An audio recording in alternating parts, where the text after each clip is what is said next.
May pinapakabit oh. Dashcam. Ito, may memory card na siya kasama. Tapos ito natin. Ito yung dashcam niya. Ayan oh. Tapos sa ilalim, ito yung support niya sa power supply. Tapos ito yung rear cam niya. Ayan oh. Rear cam plus fold. Yan.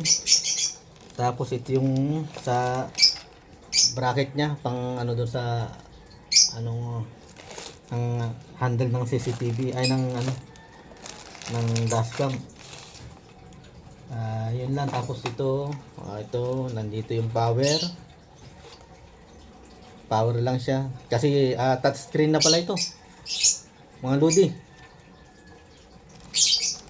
Ayan o. Ito lahat to mga loads.